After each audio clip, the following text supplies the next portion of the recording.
Hello, everyone. Good evening. Thanks for being here tonight. Welcome to the Plugged into Energy Research lecture series. This is our second lecture called Powering Comfort and Cost Savings, Rhode Island Voices on Home Weatherization. Last week we had our first session up in Providence in Spanish. Tonight we have our second lecture, and on December 3rd we'll have the third lecture of the series.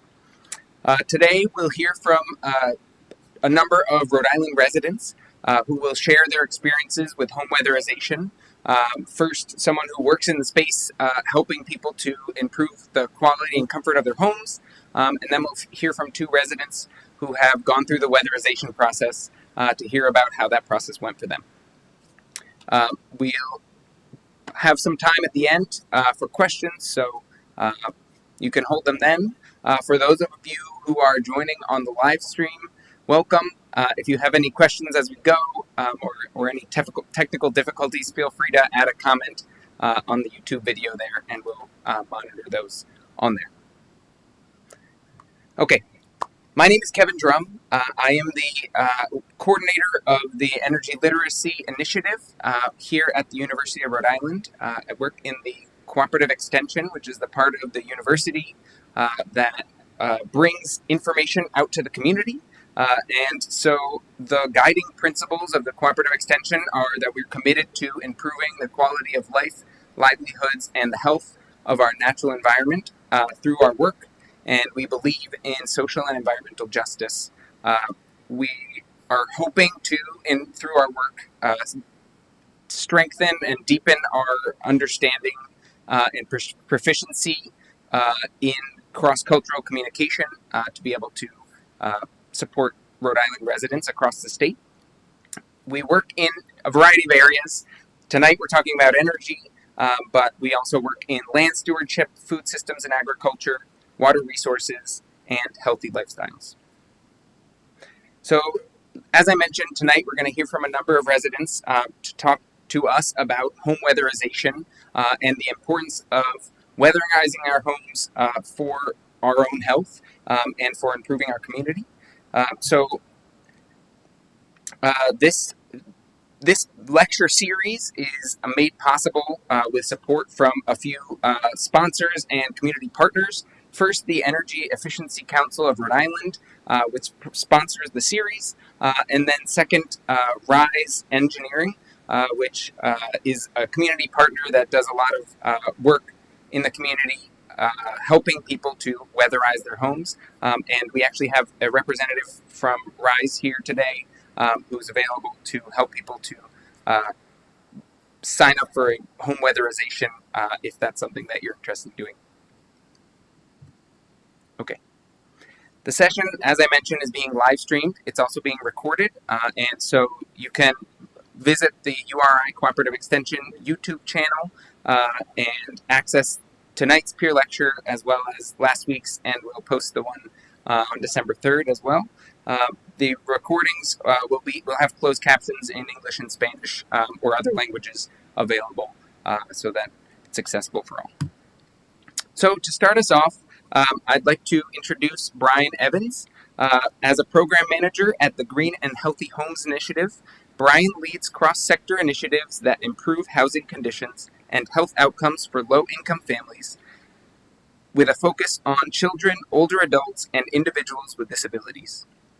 His work entails breaking the link between unhealthy homes and unhealthy families by coordinating efforts across public health, housing, and energy efficiency.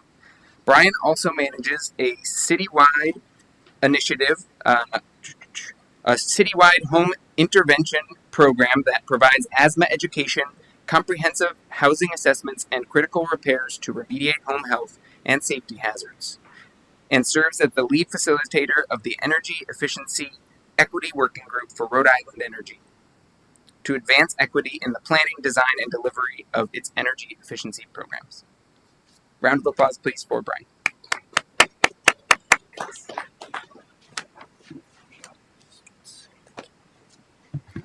Awesome. Hello. Great. So again, my name is Brian Evans. I am the program manager at the Green and Healthy Homes Initiative of Rhode Island out of our province office. For those of you who don't know who GHI is, we are a national nonprofit organization dedicated to working in low-income communities with low-income families to ensure that all families are living in healthy, safe, and energy-efficient housing. So we have offices all across the country with our headquarters in Baltimore, Maryland. But we have offices from Detroit, Michigan, Jackson, Mississippi, Trenton, New Jersey, Providence, Rhode Island, and many more across the nation, and also in Puerto Rico as well. And the reason why I'm here today with Don and Robin is not because I personally went through the weatherization process, but because of the work I do at JHI. I work directly with families every day, helping them identify and address key health and safety hazards in their home. And my job is to really make sure that these families can overcome these issues so they can be safely re-enrolled back into the weatherization program for additional weatherization and energy efficiency upgrades for their home or apartment. And for me, one of the most meaningful parts of my job is I get to see the before and after for all of our clients. So whether I'm doing the assessment or supporting my assessor or being there for the post-quality control inspections after the work is all done, I get to see these families go from a struggling situation with high energy burdens, a plethora of health and safety hazards all throughout the home. And there's usually in these cases a sick child in the home, whether they have asthma or some other type of issue. So it's really meaningful to be able to work with these families to transform their homes and their lives into a much better situation, so they can focus on other things that they've been kind of put to the side. So I won't dive too deep onto all of the programs and services that we provide, but I work across all these domains, from direct service programs ranging from asthma, lead, and healthy homes, and electrification coming on soon, to energy efficiency and equity with the state utility to help improve their Rhode Island Energy's energy efficiency programs and make them more equitable, as well as workforce development and education. So we work across all these domains to ensure that families are educated and that families have access to resources to be able to make those necessary home health repairs. But the one program I did want to specifically call out was our Healthy Providence Healthy Homes program. So this program is built on a simple idea.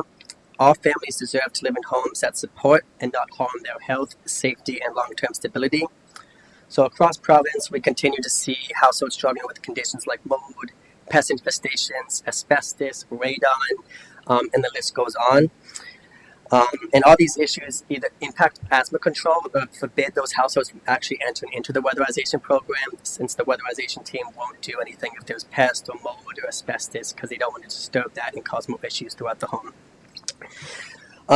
So for our program, we have two key target audiences. Our first one is asthmatic children and adults. As it's pretty obvious, a lot of home health hazards in the home can exacerbate asthma symptoms, so things like mold, pest, radon, asbestos, as well as HVAC issues. So we're able to work with those families to address all those repairs, as well as provide them education to help improve that asthma control. And then our second target audience is working with the local CAP agency who hosts the weatherization programs throughout the state. Specifically, this is the CAP in Providence, where we're looking to, they send us deferred units from their program for whatever reason, whether it's knob and tube, mold, pest. They send those units to us so we can address that deferral reason and then send them back to the weatherization program so they can get those energy efficiency and weatherization upgrades.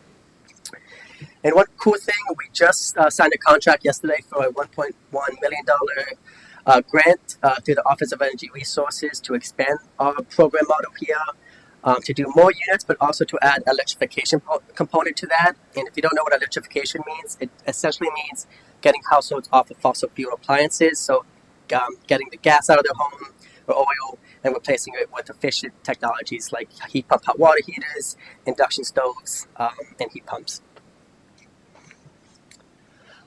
So the next couple of slides are just, these are all actual assessment photos from assessments that we have performed. So I'll just quickly kind of just talk through some of these, but we've seen it all. So when we do go into homes to do our assessments, we do every room from the attic to the basement in between, as well as an exterior assessment as well. So we find things like mold. And that first picture is actually the child's bedroom.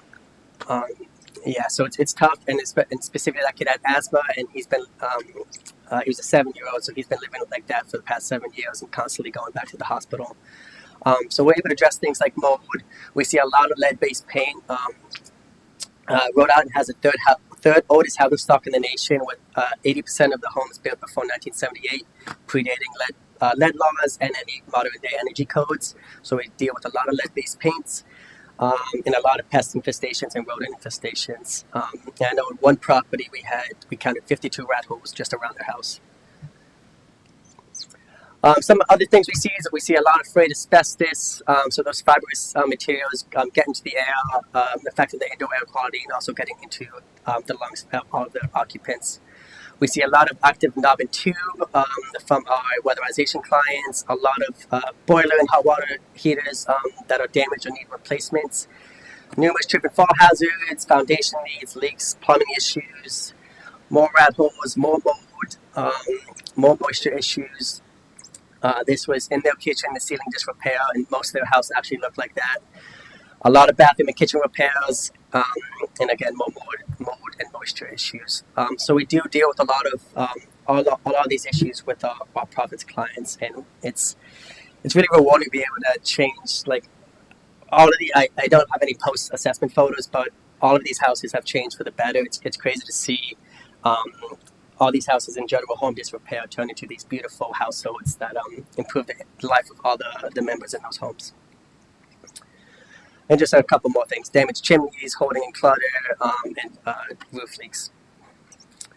So the one thing I did want to really focus on for this presentation is what you're missing out on by not weatherizing your home. So first, air sealing and filtration. Without proper air sealing, you're essentially heating and cooling the outdoors. So those heating leaks in your attic, your walls, your ductwork are the reasons why your rooms feel drafty and cold, and why your energy bills stay high. So weatherization aims to close those leaks, so your home stays cool in the summer, warm in the winter, and your money stays inside and not flying through the cracks. I know when I lived here in college, junior and senior year, my home was not weatherized. We were constantly wearing coats in our home, blankets, all of that, just to keep us warm. So I would have appreciated knowing this a couple years ago, 6 years ago. The next thing is insulation. So proper attic, wall, and floor insulation makes every room more comfortable, so you're not freezing in the winter, it's not going to be sweltering in the summer. The next is ventilation. This is a key thing that we do in our program. A lot of the homes, so I think a key example here is bathroom and kitchen exhaust fans. So if you don't turn on your bathroom exhaust fan, you don't put on your kitchen hood when you're cooking, you'll notice that there's a lot of moisture and other pollutants and grease and grime that start to pile up. So a lot of the houses that we go into, they either don't have a proper ventilation system, or they don't have one at all. So that's why we see a lot of mold and moisture issues, and a lot of other issues like lead-based paint, chipping and peeling. And then another thing that the weatherization program also aims to achieve is heating system upgrades. So we know a lot of our clients have gotten help from the CAB agencies to replace their hot water heaters and their boilers. And right now it's actually emergency season for the boilers. So obviously in the wintertime it's very cold in Rhode Island. So the CAB agencies want to make sure that no household is going without heat in the winter. And just at the end, it's just some energy-saving devices and appliances. So from thermostats to dehumidifiers, fridges, ACs, and other water-saving devices and aerators. The weatherization, the assessment team was able to provide a lot of good things for you. And before I hand it off to Robin, I just want to quickly highlight one of our clients, Mr. Paul. So Mr. Paul was actually referred to us from the CAB's weatherization program, as he was deferred for excessive clutter and debris and pest infestation all throughout his home. And unfortunately, actually, when I did his assessment actually back in February, we also had to initially defer him too, and to date he is our only deferral, just due to the amount of his home was pretty much in all disrepair. It was a 3-level home, and it was just like the walls were falling apart. There were lead-based paint hazards, and you could see the entire scope that we did for that home. It was probably, I think, to date our biggest job, but we were very happy to be able to actually work with him to get him back into our program after 2 initial deferrals. And we did that with the support of the local nonprofits, St. Elizabeth Community, who really helped front the bill with us, or split the bill with us.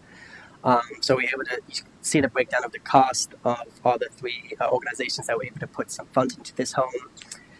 But the good thing here is we were able to achieve 2 of Mr. Paul's dreams. One was to clean out the 20 to 30 years of clutter in his throughout all three levels of his home. And one was to get the second one was to get back into the weatherization program, because I remember we assessed his home back in February where he had no heat. I was freezing in his home just doing the assessment. So he was dealing with that for about a year. So now he is much more happier now. His home is weatherized. There's no more hoarding and clutter issues. We addressed all the major health and safety issues in his home, and he's a much happier man. And we actually are looking to do a case study with him, just to do the amount of impact we've been able to achieve. So I think we're probably going to release that sometime early next year. I'll share that with Kevin so you can share that around with everyone who participated in this.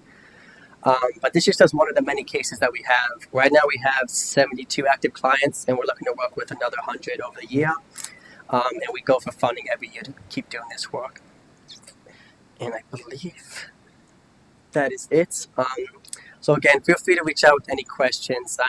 You're pretty much your go-to expert for anything healthy homes, energy efficiency and electrification, and just regular support services around all of that. We have a small but mighty team here in Rhode Island with just four here in Rhode Island, but we are looking to grow as a team to do more than just the city of Providence. We want to expand to other areas like Pawtucket, Central Falls, Warwick, West Warwick, and even South County down here. But we need more support and more people. And we're also potentially looking for interns as well. So if you're interested in that, feel free to reach out to me and we can discuss kind of what that would look like. But I think that is it from me. And awesome. Thank you. Thanks, Brian. Of course, appreciate it. Thanks so much, Brian. I want to jump back and highlight a couple things that Brian said. So looking at this slide, I think it's, is this the right one? Yep. And so I want to highlight all of these benefits that come from weatherization, and particularly there's several different aspects here that are benefits that would come from weatherizing your home, or thinking about making your home more energy efficient.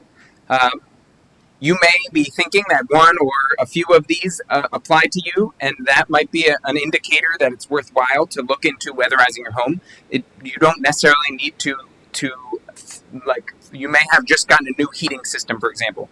That doesn't mean that the rest of the upgrades wouldn't be beneficial to you to reduce your heating bill, improve your health, and help the climate. So I just wanted to make sure that we focus in on the fact that this program is meant for, all Rhode Islanders to improve the health of their homes, and for us to make our community better. The other thing, so Brian mentioned a couple. So first, the Green and Healthy Homes Initiative is a great resource and a great first stop to learn more about these programs if you're interested. I want to also highlight the Community Action Program of Providence, or other CAP agencies across the state. If you want to learn more about these programs and want to figure out, if you qualify or what kind of resources are available, that's another great place to start. Reach out to your local community action program, community action agency, to find out more. We have them in many communities across the state. And lastly, if you're interested in signing up for a home weatherization assessment to learn what kind of upgrades would be applicable for your home, if you go to the Rhode Island Energy website, and you could Google Rhode Island Energy Home Energy Assessment. The web page that's on there, there's different application processes if you're eligible for a discount on your energy bill or if you're not. But all the information is on that page. So just some resources. If you're watching the recorded video on YouTube, you can look below and you'll be able to access those resources there. Okay. So now that we've heard from Brian about some of these connections between weatherization and your health and your home health, and some of the resources that are available, I'd like to introduce, we now have two speakers who are homeowners who have gone through the weatherization process. We're going to hear about their experiences and what it was actually like to go through this process. So first, I'd like to introduce Robin Etchingham. Robin is a homeowner in the city of Warwick and has owned her home since 1981. Robin participated in the energy efficient housing for all community of practice this year as a resident, and followed up by scheduling an in-home energy assessment in August 2025. A round of applause for Robin.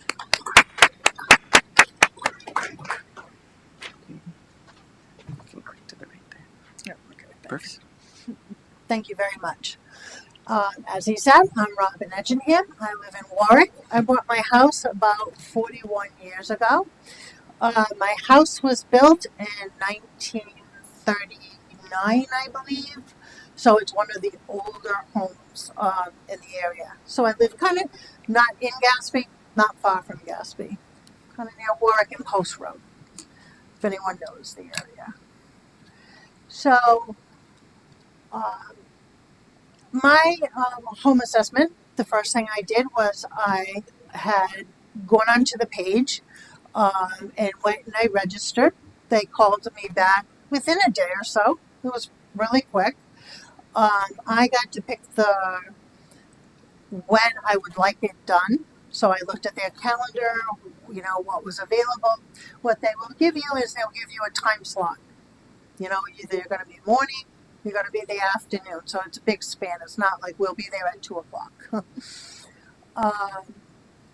I had scheduled it about a couple months out from when I had actually contacted them. Basically because I had a lot going on and I wanted it to be when I had some free time that I could be there and not working. They did call me back several times. So several times I had cancellations and like, hey, we could come out tomorrow. I'm like, oh, I'm sorry, but I'm not going to be here. So they do try to get people in very quickly. In the picture here, you're seeing the energy specialist. That's Matthew. He came out to the house, very friendly, was on time, came more to the earlier part of my scheduled time than later. I had like a 2:30 appointment that day. And he met me at the doorway. They do ask if you have pets. Please keep your pets down.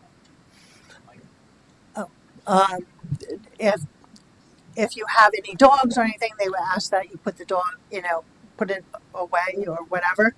I had my granddaughter's dog there. Tried to gate it, but it got out twice. It was only a little dog, so he was fine with dogs. So the dog just stayed out. I think there's a picture in here where we sat down. Right here, this is towards the end of the visit, where he is now going and looking at the siding. They have to put a small hole and to see if there's any kind of insulation there. Here is we were checking out the thermostats. So on my thermostat on my first floor is already a programmed thermostat, so there was no need to worry about that thermostat. In the second picture there is the tube and wiring, tube and knob wiring, which I had told him that there was none in my house. I was floored when I found it. When we went in the cellar, I knew that there was none in the cellar. I assumed that it wasn't in the rest of the house. My first husband was an electrician. My son's an electrician, so I assumed it was not in my house. So this is one of the barriers that I do have to go further right now, is that all that it would have to be removed in order to have the insulation blown into the house, because it would be a potential cause of a fire. It is a little different to find out you have a barrier. However, I'm glad to find out that the barrier's there, because this way now we can address it. The third picture has to do with in the attic, that there is several areas where there should be more insulation. Um, Currently in my house right now, in my attic, there's only about um, 2 feet of insulation in the flat parts. One of the recommendations that they would be putting like a lot more in there, like 14, you know, in there. Um, I thought it was very thorough. Matthew was very uh, patient, very explained everything very well in a term that I could understand. Um, Here we're on the outside looking at the house. Um, the second picture is more when he first came in and started introducing himself, and we sat down. We were chatting about what would be the, what would he be actually looking for and where. And also, you are allowed to say where you would like them to inspect or not inspect. If there's somewhere you don't want them to inspect, you just say outright, no, I don't want my solar done. I don't want my attic done. Or I don't want a certain room done. But I was very open to have the whole house done. Um, so here are some of the pictures. Once he did the inspection, which did not take all that long, he actually went out to his truck and actually did up my evaluation. And he said, this will take me half hour, 45 minutes. I said, no problem. I'm going to be home anyways. Uh, and so he went and did the wrote up the whole thing, and then came back in and sat with me and went over everything. So for some of the things that they were talking about was about installation. In order to have, first of all, the wiring has to be rewired, but then to blow the insulation in, I have balloon framing, which means that it's open from the top to the bottom. So there's not this stop at the second floor. So insulation would have to go from the top of the building to the bottom of the house. So then they also have to brace so that the insulation isn't going to come out the bottom and into the cellar. So there was a lot of talk about that. On here you can see where they were talking about the damming. That's the damming. So it's to stop the installation. The cost was estimated at $62. The incentive would be $46. And the net cost to me would be $16. That was the estimate. The big thing is about the attic installation, insulation being done. Oh, right here it says I have 6 inches of fiberglass wall batting, which is not giving you very much heat. My heat's just going out my attic and out my roof. And so they give you the recommendations. Then again, they give you the cost and what the incentive is and what the savings would be. I also like the whole thing with on their report, they give you what is the payback. So the payback is how many years will it take with the savings to cover the cost of what it cost me. So that's what the payback is. Um, and I would be eligible for a discount. And it depends whether you have oil heat or gas heat. The discounts are different. Um, and then they give you the whole action plan summary here where all the different things and what it would cost. At the same time that I got that report, I also got a lot of other things. I got the enrollment for finance. I got a list of who the providers are that, work for them that you can contact. Um, I have not gone the next step because I have to get the wiring issue done. And now my husband and I are talking about if we are going to be making some changes like that, what other changes do we want to make to the house so that we can age in place and stay in our house? My house has very steep stairs, which has nothing to do with electricity or the energy, but there's different things. If we're going to go further, what can we do to make the house more safe and a healthier place for us to live as we age? Now, I figure I have a while to worry about that, but you never know. Also, going through this, my next step would be to have my father's house done. My father has a newer house, but he's 90 years old living in a house where we have to keep it warmer because it gets so cold. So what else can I do to keep the costs down and to keep him healthy? My house, I can tell you, is drafty. There's a lot of weatherization that can be done. Simple things around weatherization around your door. The door guide on the bottom is snapped off on one of my doors. Things like this. My second floor, I had mentioned, didn't have a programmed thermostat. He actually went out, got the thermostat, and put it in that day. And we programmed that one so it's not heating when no one's up there, really. Keep it a little lower. The program, I think, is wonderful. And it's just, I think, so helpful, but really not known by people in general. I don't think it's very well known by the general population about the advantages of taking it through this program. Thank you.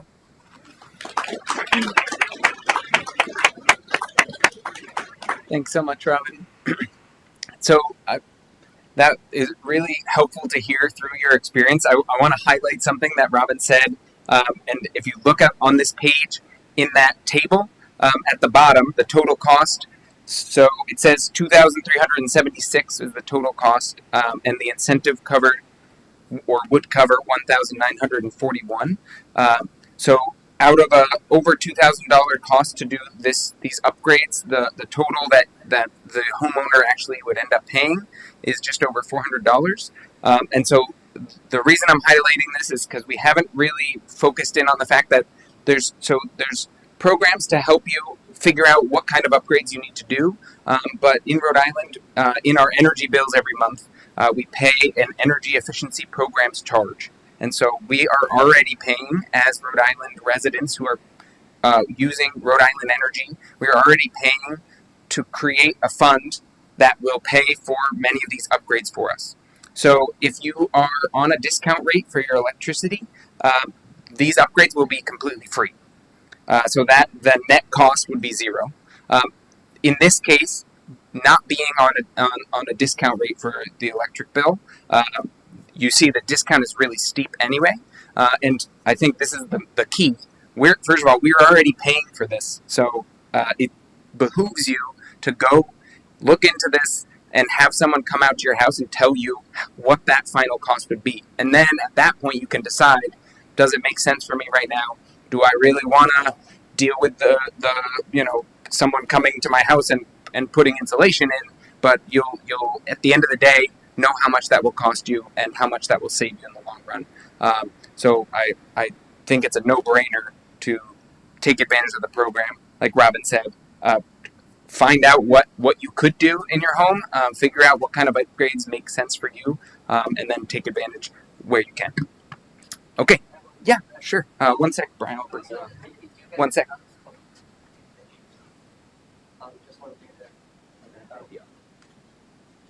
Hello? Awesome.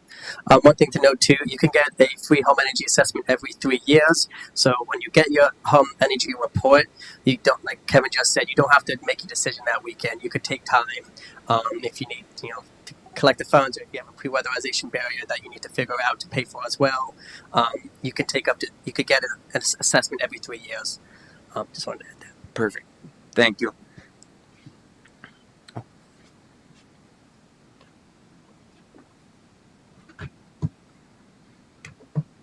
Okay, so our next speaker is Dawn Taylor Church. Dawn is a social worker and a single mom to a teenage daughter. She moved to Rhode Island about 16 years ago and likes 3 of our 4 seasons. Dawn is hopeful that her home weatherization process will make the winters more bearable and affordable for her family and her tenants. Thanks so much. Thanks, Kevin. Okay. Yes, so hi, my name is Dawn. Thanks for the introduction. So I happen to work in the energy sphere, so I came to know the folks with the URI Cooperative Extension and the Energy Fellows through my work. But I also just personally went through the home weatherization process, so I agreed, because of the connections that we had, to share my experience with all of you through this program. So I'm excited to do that. So I am a homeowner. I live down here in South County. I have a 2-family house, and my house was built in 1900, so it's old. And I just went through my weatherization process, so I'm just going to explain to you basically how it went for me.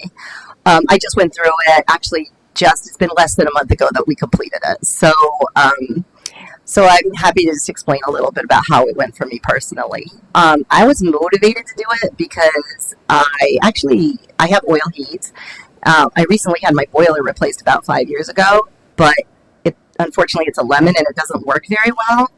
So I'm electrification curious. So I'm interested in possibly participating in the Clean Heat Rhode Island program, which is about trying to help people switch from fossil fuels into electric heat and cooling. But the step for participating in that is to get your home properly weatherized first, but because that makes sense. I also had heard that right now for the weatherization program, there are special incentives for landlords to be able to get that work done at no cost at all. And since I am a landlord, that was another reason that I was excited to go ahead with the weatherization. So I started looking into it, and this is how it went for me. I called Rise on the phone, didn't have to leave a message, literally got a hold of somebody, made an appointment for the audits. It was probably within 2 weeks that they had the auditor come out. He was a very nice gentleman. I think his name was Richard. And he didn't mind us following around, chit-chatting about everything that he was doing and his findings and everything as he went along. He brought all his own tools. He brought a ladder to go up into access the attic because it doesn't have a pull-down ladder. He was really super nice about making sure the tenants were, coordinating with me on when they would be ready for him to come upstairs, because it's a 2-family. Like, I have the downstairs and my tenants have the upstairs. So he was really nice coordinating that with me. So one good thing I will say, I'm a landlord, but my tenants are my best friend and her husband. So it was a discussion that we had about all of this in terms of whether this would be a good idea to explore changing our heating and cooling system. It's a big deal, and whether it would be worth it to go through this. One of the things that I needed to do, just FYI, as a landlord, I had to get we have our electric separately metered, but they were both in my name. And I had to get the upstairs switched into my tenant's name so that I could be more officially a landlord to take advantage of the incentives.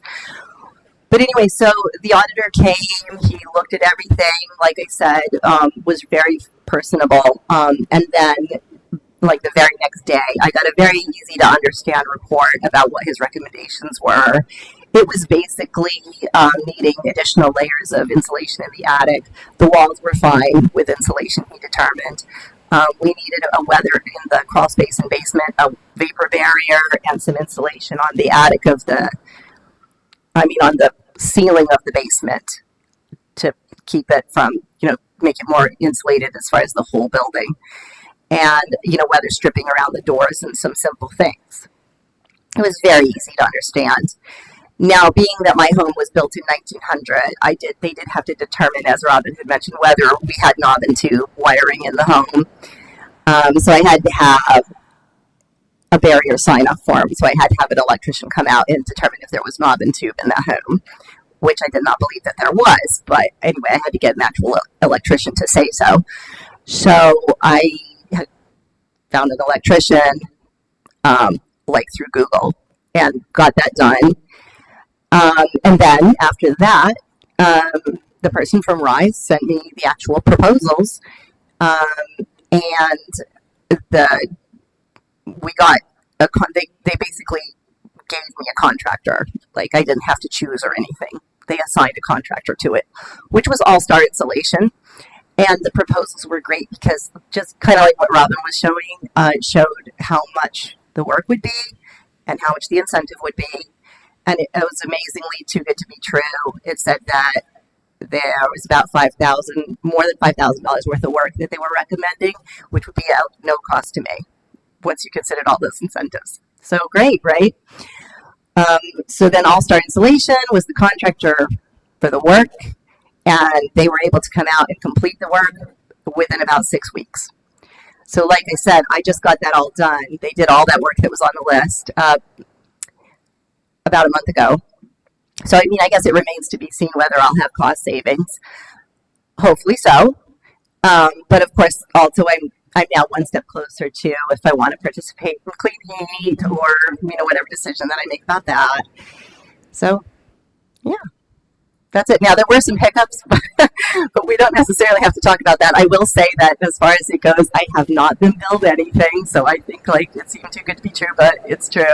I have not been billed anything. I did have to pay for the electrician to come out and do the knob and tube sign off, but I got reimbursed for that already. It was quick. So, yeah. So that's great.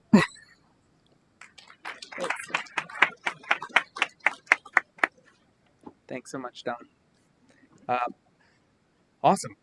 Great to hear from all three of you. And I do, to reiterate, Don mentioned that the cost was zero. So if you are, in order to reach tenants across Rhode Island, since as a tenant, you don't own the home, you can't necessarily make the decision to do these upgrades on the home. So there's incentives for landlords to do these upgrades on the homes for free so that we can reach tenants across the state with the benefits of home weatherization. And so if you're a landlord listening, I encourage you to check it out. You can receive up to $10,000 per unit.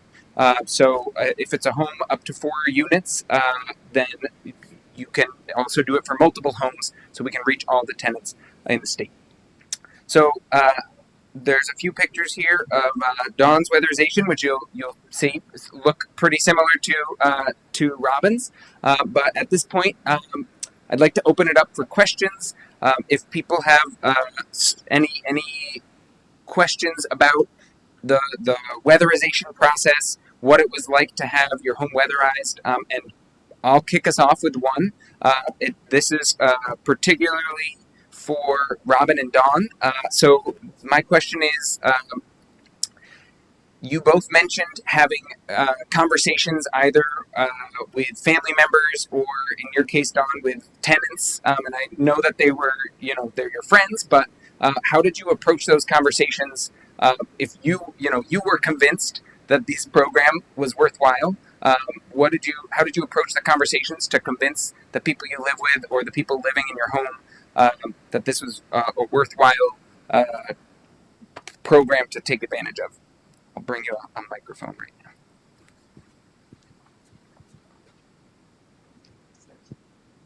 now. Oh, is it on now? Hello. Yep. Sorry. As far as in my home, I only have a grandchild who is a young adult, and my husband. So basically, I had kind of done everything and made the appointment, and then kind of told them that it was coming, so that there wasn't a lot of conversation. I think the conversation is coming more with the assessment and next steps, because my husband didn't have anything against having the assessment done. It was more now it's just kind of figuring out the steps on getting everything done, because like I said, I kind of have the barrier of the wiring, which in my head I thought was an easy job. So when I called my son, who's an electrician, he's like, "Mom, it's not what you think it is." So I think it's going to be a job that's going to be probably have to be contracted out because he's working full time. But there was no really problem about having it. Big thing was for the granddaughter, just clean up your room. For me, um, so as I mentioned, I have a boiler that's 11 and it's very unreliable. So that serves the whole household, the both both units. So when it fails, which is often, they're cold too, my tenants. So in that sense, we're both kind of motivated to see what we can do. We still are deciding if that means we're going to fix the oil system or if we're going to proceed with trying to figure out something else that's more modern, etc. And figuring out all the work and costs that that would entail. But I guess that I would say is the primary motivator for both of us and why they were willing to go through it all. Awesome. Thank you. You can keep it over there, and we'll keep sending you questions if that's okay. If anyone in the audience has questions, also if you're watching online, you can put a question in the comments, and we can ask it here.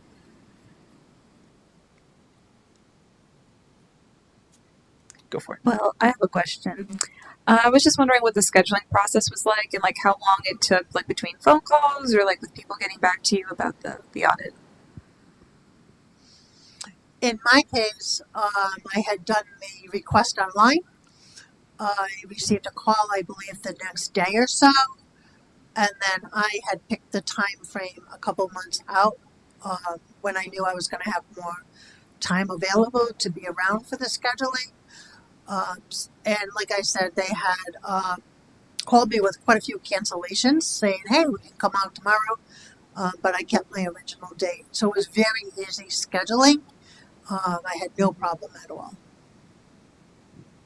For me, like I said, it was so quick, it was instant. I mean, I called Rise on the phone and just when I had to schedule the time. I had previously talked to my tenants to let them know we were going to do this. But once I got the date and time, I checked with them to make sure it was okay with them. But it was. So, and like I said, it was within 2 weeks of my original call. So that part was super easy.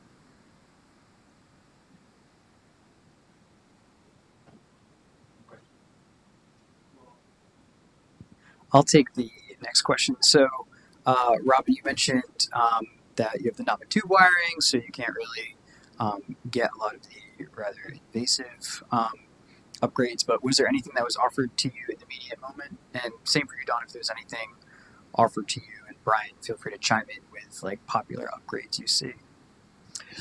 So I'm going to be in the process of calling them and figuring out what can be done in the meantime. Because I'm sure there is a couple things that can be done, like the door being weatherized and putting the strip on the bottom. Some of the other things that they were talking about with the gap ceiling around things, I think some of that might have to wait. One thing I forgot to mention is I have no insulation at all in my outer walls. So that's what, when they drilled the hole, what they'll do is they'll drill a small hole, pull out the shingle and pull out the plug, go in there with a flashlight to see like, oh, what's there? I have no insulation at all between my walls. So the quicker I can get things done, the better, really. I was pretty much able to proceed with everything that was recommended because I just needed to get the sign off that I didn't have knob and tube. I will say though, this was my second go round with weatherization. I got my first round done about 5 years ago, and they were not able to proceed with it because I had mold in the basement, which represented a safety hazard to them proceeding. Um, and at any rate, it was what's considered a barrier. So I will say that we DIY'd that problem in the meantime. We went to Home Depot and rented a fogger machine and demolded our own basement with wearing hazmat suits, okay? Me and my family did it. And then we placed a dehumidifier in the basement so that it would not, in which the dehumidifier runs constantly to make sure that the mold doesn't grow back. And apparently we did a good enough job because it did not turn up to be a barrier this go round. But the last go round that I had, the first steps of the weatherization, they did offer me some things at the time. At the time, it was through the CAP agency. I was income eligible.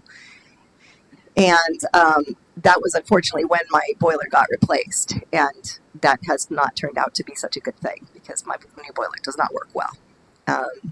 But yeah, that's my weatherization journey. On a separate note, obviously I was speaking about our Healthy Providence Healthy Homes program where we work with Dinar's team at the CAP of Providence to work with their deferred units. Obviously that's just for the city of Providence, but just for news for everyone, there is a special legislative committee. It's a long name, but it's essentially a group of members that are meeting at the State House to determine how to build a statewide home repair program to do just that, address pre-weatherization deferrals. So Robin could get her knob and tube remediated, replaced. 5 years ago, she got the mower done at her place.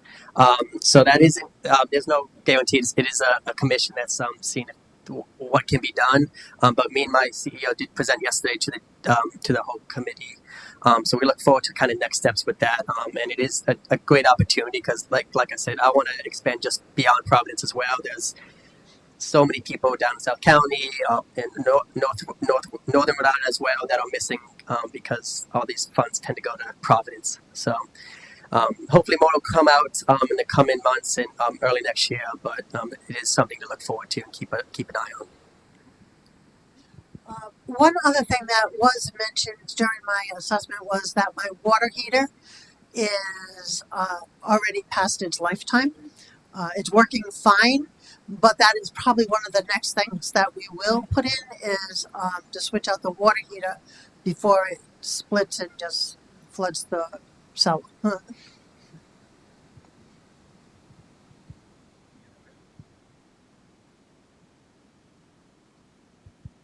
Brian, I have a question for you. What are some other really common pre-weatherization barriers that you guys see besides knob and tube? Knob and tube, mold, pest infestations, asbestos, hoarding, clutter. The list goes on. But those are probably the top 5, with knob and tube being 95% of the reasons why homes are deferred. Yeah. Do you have a question, sir? I do. Could you talk a bit more about knob and tube and why that has to be replaced before you can do anything? Yeah, essentially the kind of what I give to my customers, try not to be too technical. It's an outdated system. It's the reason why we want to replace it or take it out is because it poses a fire hazard. So that's why the weatherization teams won't put insulation around it because they don't want all of that to catch on fire, a potential fire hazard. So that's pretty much the reason why we want to get knob and tube out. It's not like if you do have knob and tube, your house is going to get set on fire. I don't think there's been a case in how many years, but it's just a thing that we want to be preventative about. Sure. And does it have to be, that would be throughout the house? It's kind of case by case basis. So we've seen where there's knob and tube in just the attic, knob and tube just the basement, but I've also seen cases where it's knob and tube throughout the entire house. So it's case by case. Okay. Great. And you've already had the work done, Dawn. Does it feel different? Does the house feel different? It's kind of hard to say because, like I said, it was just about a month ago that we completed. So I guess maybe this winter we'll see if it does. I think so. Could be just in my head though.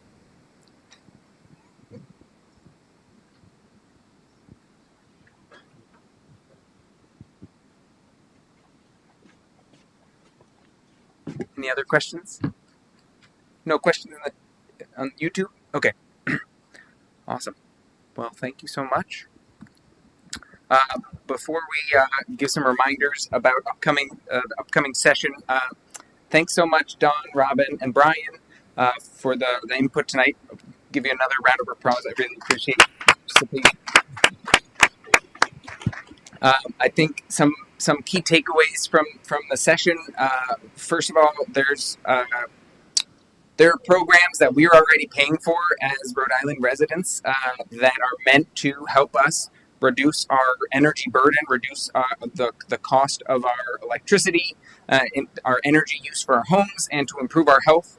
And so I think a main message is I really hope that you'll go out and take advantage of these programs. If you're having trouble navigating the programs or you run into a barrier of some kind in the process, I encourage you to reach out to local organizations like the Green and Healthy Homes Initiative or your local CAP agency or contact Rise Engineering or the Rhode Island Energy or feel free to contact us at the Cooperative Extension here at URI. And we are all here to help make sure that you can navigate these programs and get your homes weatherized, make your life better, and improve our community. So I hope that you'll take advantage. Another piece, Diana, your phone locked, but you shared this. So, Diana, would you? Perfect. Thank you. Okay. So just wanted to recognize an upcoming initiative. You could find more information online, but Governor McKee and the Secretary of Housing, Deborah Goddard, are launching a new statewide program for home repair. And so the program offers a lot of opportunities for Rhode Island residents to repair their homes, more funding access for people. So if you search for the new statewide home repair program in Rhode Island, you could find more information, see exactly where this money is going and how it could help you to make some of these repairs on your home, improve your situation. Thanks, Diana, for pointing that out. So thank you all for attending tonight. Thank you for all of those of you who are watching online. I know a lot of people are home watching us tonight, and thank you for tuning in if you're watching the recording. We have our final lecture of the Plugged into Energy Research Lecture Series coming up on December 3rd at 7 p.m. again in the Higgins Welcome Center at the University of Rhode Island. We'll also be live streaming that lecture. And in that lecture, we'll again be hearing from representatives from different community organizations. It's called Tackling Energy Inequity Through Community Collaboration. And we'll be hearing about the efforts that are going on today in this space, and then what we can look forward to in the future. Thanks everyone for coming. I hope you have a great night.